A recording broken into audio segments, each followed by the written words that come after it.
What happens when a simple garden makeover turns into a national throwdown? Well, today we're digging into the absolutely wild story of the White House Rose Garden. You're not going to want to miss this. And hey, while you're here, make sure to hit that subscribe button. All right, so let's dive right in. What was this big change that got everyone so fired up? Well, the Trump administration decided to give the super iconic White House Rose Garden a little refresh, actually a major one. And I mean, they were not subtle about it. They basically took out all that historic greenery and lawn and paved a lot of it over. It went from a garden to something that looked a whole lot more like a patio. The difference was, yeah, pretty shocking. And the internet had thoughts. The reaction online was fast and it was, let's just say, less than positive. People called the new design a lack of beauty, poetry, or humanity. Ouch. But here's where it gets really interesting. It wasn't just the change that had people talking, it was the style. Critics immediately pointed out that the new look, especially those striped umbrellas, looked almost identical to the pool patio at President Trump's Mar-a-Lago resort. So this new look and the party they threw to celebrate it really caught the eye of a major political figure all the way across the country, California Governor Gavin Newsom. And Newsom did not hold back. He went on X and called out a dinner for Republicans held in the news space, calling it a new exclusive club, while the economy was struggling. That is a direct shot.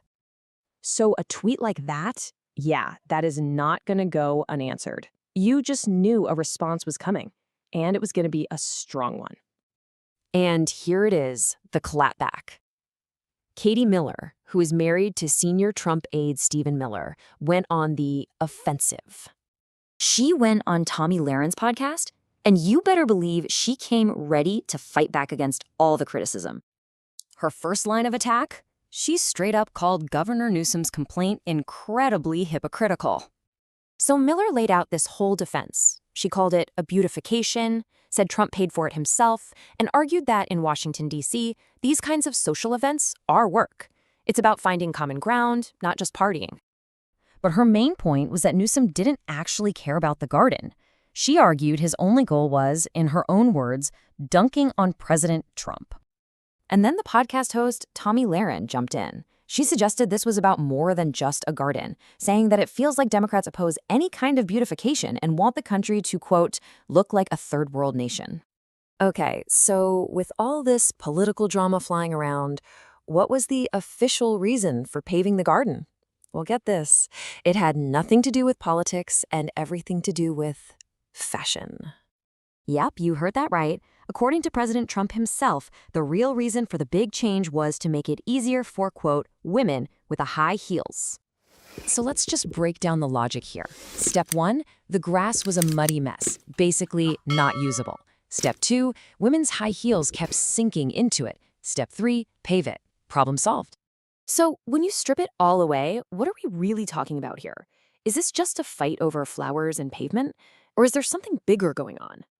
I mean, is this just a classic case of a design debate getting way out of hand? Or does this Great Garden War actually tell us something important about the deep political and cultural divides in the country today? I want to know what you think. Let me know down in the comments.